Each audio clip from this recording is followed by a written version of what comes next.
Royal Enfield Himalayan Garage Episode και θα μιλήσουμε με τον ιδιοκτήτη για αυτήν την σκληρή πραγματικά μοτοσυκλέτα.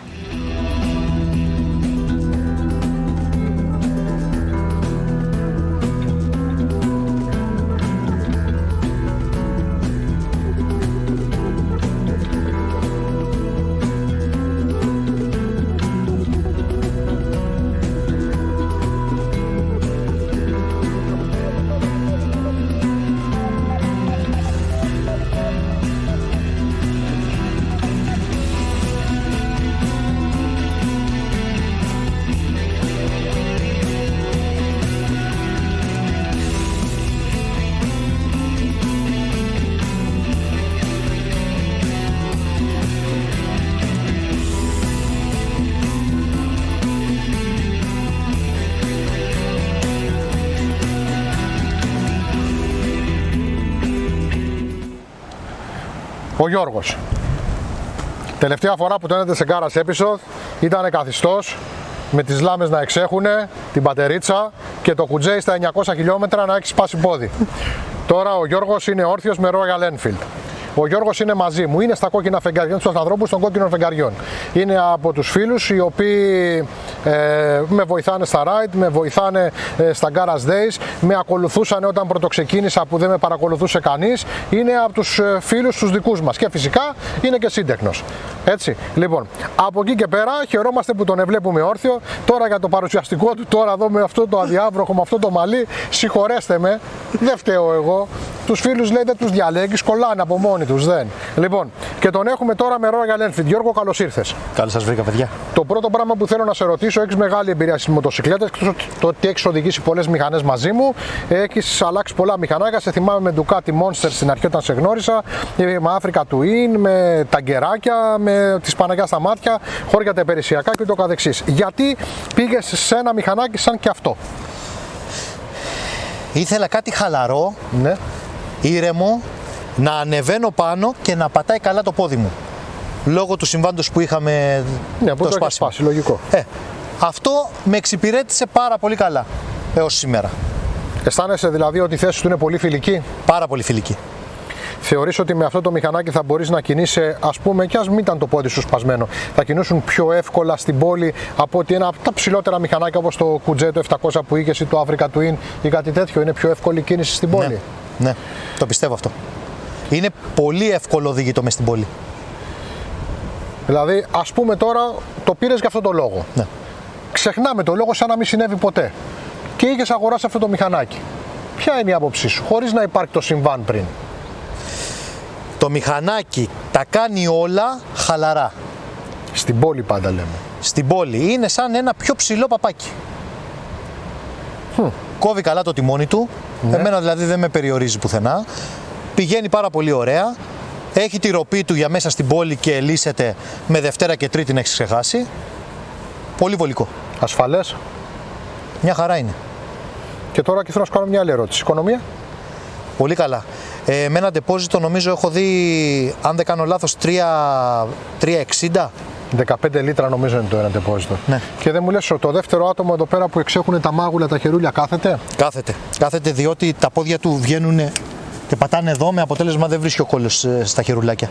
Οπότε είσαι άνετος και σε αυτή την περίπτωση. Λοιπόν, και δεν μου λες ρε εσύ Γιώργο, το κόστος συντήρησης? Κόστος συντήρησης, δηλαδή το φτιάχνεις μόνος σου, το πηγαίνεις κάπου να το φτιάξεις, του παίρνεις αξεσουάρ? Λοιπόν Γιάννη, εμένα μου αρέσει και βάζω χεράκι. Ό,τι σέρβις έχει γίνει στο μηχανάκι το έχω κάνει εγώ. Λάδια, να το αλλάξω το φίλτρο του, να το αλλάξω τώρα τα τακάκια που τα έχω πάρει να τα βάλω εγώ, να του ρυθμίσω βαλβίδες, έκατσα και τις έφτιαξα. Τις είδα μόνος μου σε βιντεάκι και έκατσα και το έφτιαξα. Είναι πολύ απλό το μηχανάκι. Εύκολο μηχανάκι. Πολύ, δηλαδή. πολύ, πολύ. Και να μην ξέρεις πολλά, σου αρέσει να ασχοληθείς. Ναι, Εγώ αυτό έχω δει. Είναι προφανές, το βλέπεις μπροστά σου, είναι απλό, μπορείς να το πιάσεις κλπ. Ναι, ωραία.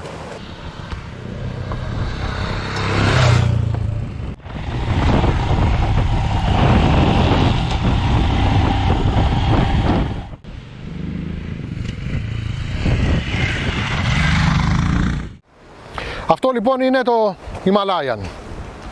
Για όσους δεν έχουν δει το κεντρικό βίντεο, να πάνε να το δούνε, αλλά για να κυλήσει το βίντεο αυτό, θα πω ότι πρόκειται για μια ιδιαίτερη μοτοσυκλέτα, ιδιαίτερη σχεδίασης. Τα μεγαλύτερα της πλεονεκτήματα είναι η ποιότητα κατασκευής της. Είναι μια πάρα πολύ βαριά κατασκευή και είναι ένα σχετικά βαρύ μηχανάκι. Είναι 182 κιλά που είναι πάρα πολλά για την κατηγορία. Αλλά είναι ένα μηχανάκι το οποίο είναι πραγματικά μπετό. Άθραυστος κινητήρας, άθραυστο το μηχανάκι. Κλωτσιά να του πέσω τώρα να κουτρουβαλάει μέχρι την κάμερα που είναι η Γεωργία, δεν θα καταλάβει τίποτα. Είναι ένα γερό μηχανάκι. Σιδεριές παντού. Αυτή η σιδεριά είναι μαμά, αυτή εδώ πέρα είναι εξτρά. Καλύματα, πράγματα. Το μηχανάκι είναι πάρα πολύ σκληρό και είναι και κολλημένα τα πάντα πάνω του. Δηλαδή το υποπλαίσιο είναι κολλημένο. Αυτό είναι δίκοπο. Από τη μία μεριά κάνει το μηχανάκι ακόμα πιο ισχυρό. Από την άλλη υπάρχει πρόβλημα μα τραβώσει το υποπλαίσιο, διότι θα πάρει μαζί του και τον υπόλοιπο σκελετό. Ο κινητήρας είναι ταπεινός, αλλά έχει αρκετή ροπή. Δηλαδή ο κινητήρας παράγει πουθενά στα 24 άλογα, αλλά έχει τη δυνατότητα από πλευράς ροπής να πάει πολύ υψηλότερα. Δηλαδή είναι ένα μηχανάκι το οποίο δεν θα κολώσει σε καμία περίπτωση και ποτέ όσο αφορά τη δύναμή του. Η υποδύναμή του είναι κάπως νοθρή και αυτό κάνει τις επιδόσεις του ταπεινές. Τα φρένα είναι πόνιμα, είναι της Biber και είναι αξιοπρεπέστατα. Δεν είναι και τα καλύτερα, αλλά για την κατηγορία και τις επιδόσεις του σχεδόν 400 κυβικών αερόσφιχτου κινητήρα είναι καλά. Επίσης έχει ψυγείο λαδιού.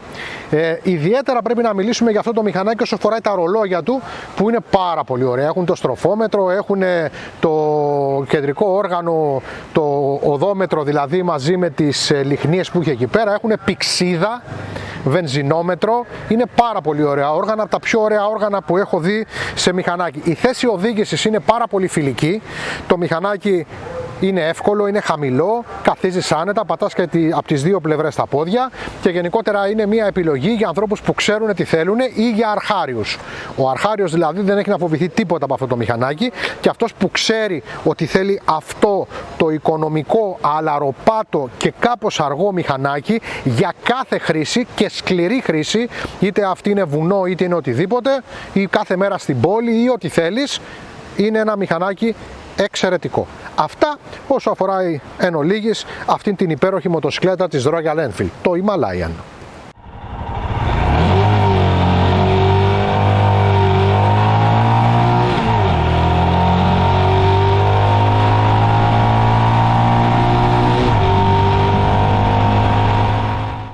Το δυσκολεύομαι λίγο το πράγμα. Θέλω τώρα να γίνεσαι πιο λεπτομερής. Καταρχήν θέλω να μου πεις από το πιο βασικό κομμάτι της μοτοσυκλέτας. Αυτό το κομμάτι δηλαδή το οποίο είναι ανασταλτικός παράγοντας ή παράγοντας για να το πάρεις. Το μοτέρ, το οποίο έχει μια πολύ φτωχή παραγωγή αλόγων και μια καλή παραγωγή NM.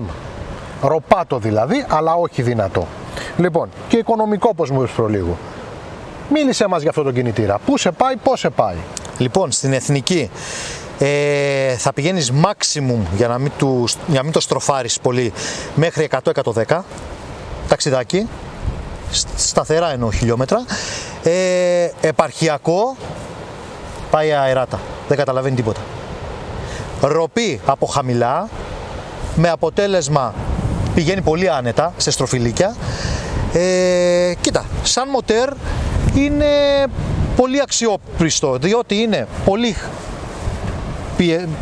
πώς το λένε, δεν έχει πολλά άλογα, δεν και άρα έχει δεν μπορεί επιδόσεις. να σπάσει, δεν είναι πιεσμένο. Ναι. Ψυγείο λαδιού. Ψυγείο λαδιού. Ναι. Πάντα είναι σημαντικά τα ψυγεία λαδιού στα μηχανάκια. Ψυγείο λαδιού. Αερόψυχτο. Ναι. Αεροελαιόψυχτο. Αερόψυχτο, είναι με υποβοήθηση ψυγείου λαδιού. Και πάμε τώρα. Φρένα, Biber. Ωραία. Θεωρητικά δυνατά φρένα. Πρακτικά πώς τα βλέπεις. Πρακτικά, λίγο σφογγώδηση το ξεκίνημά του, το δάγκωμά του το πρώτο, αλλά σαν εντουρίσιο φαντάσου το, έτσι. Ξέρεις πώς είναι τα μηχανάκια που μπαίνουν και λίγο χώμα, δεν είναι απότομα. Δεν πιάνουν τα φρένα. Ναι, οκ. Εγώ είμαι πολύ ευχαριστημένος. Όχι, παιδί μου, το εντουρίσιο πιο είναι, το δεν πιάνουν τα φρένα. Και για τα γκάζια του τώρα είναι μια χαρά τα φρένα. Δεν μου λες τώρα. Είχες ποτέ την διάθεση, ήρθε και ο Κούλουκος, τη διάθεση να του βάλεις, ξέρω εγώ, να το βελτιώσεις, να βάλεις μια άλλη τρόμπα, κάτι, ξέρω εγώ. Όχι.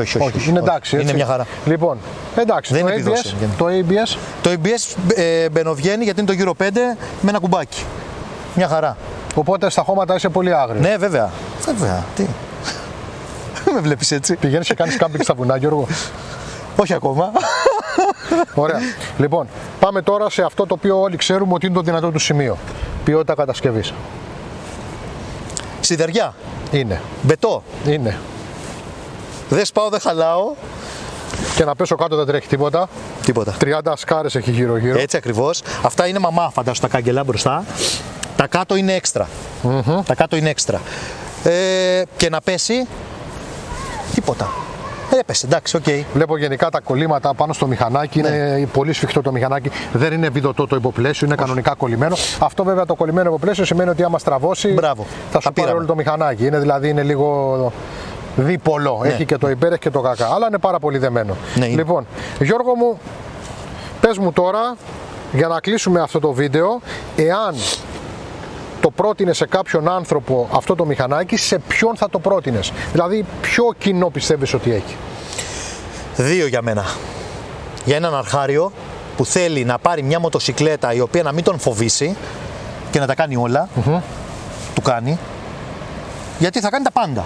Ναι. Από κάμπινγκ, από παραλίες το καλοκαίρι, από βουνό θέλεις, από μέσα στην πόλη, από παντού. Σεξ πάνω στη σέλα. Γιατί όχι. Άνετα. Νέος. Άνετα. Νέος, Άνετα. Νέος, ναι. Ωραίος. Άμα είναι καλό το παράγωγο και γέρος, δεν είναι. Λοιπόν, και για πιο μεγάλη ηλικία, ας το πούμε για κάποιον ο οποίος, ρε παιδάκι μου, Σαν και εμένα. 55. δεν είσαι μεγάλος, ρε Γιάννη. Τι δεν είμαι, 55 δεν είσαι, χρονών και εγώ είμαι 41, Γιάννη. Είναι μεγάλη Αλλά διαφορά. έχω τέτοιο, έτσι. Είναι χαλαρό, είναι ήπιο, τα κάνω όλα. 41 ακόμα Καταλαβες. τα καπάκια δεν πονούσαν, τώρα πονάνε. Με αυτό ταξιδεύω εγώ. Ναι. Άνετα. Άνετα. Γιατί μου έχει φύγει η κάψα, ας το πούμε, να παίζω γκαζιές, ρε παιδί, φίλε τώρα. Σε αυτή τη Πήπης φάση που πάει της ζωής τροχάδι, μου. πώς σου φαίνεται? Ωραίος. Μου έχει φύγει.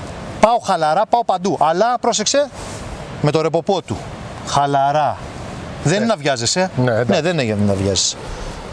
Για αυτούς Ωραία. που δεν βιάζονται, ένα ωραίο μηχανάκι και για δεύτερο και για πρώτο, ό,τι γουστάρουν. Και ιδιαίτερη σχεδίαση. Μ' αρέσει πολύ. Ιδιαίτερη σχεδίαση. Τερμπλάνς. Ναι, τρεμπλάντς. Λοιπόν, Ένας λόγος που το πήρα ήταν γι' αυτό, έτσι. Όχι ο τρεμπλάντς, η ιδιαίτερη σχεδίαση. το ιδιαίτερο ακριβώς. Λοιπόν, Γιώργη μου, ευχαριστώ.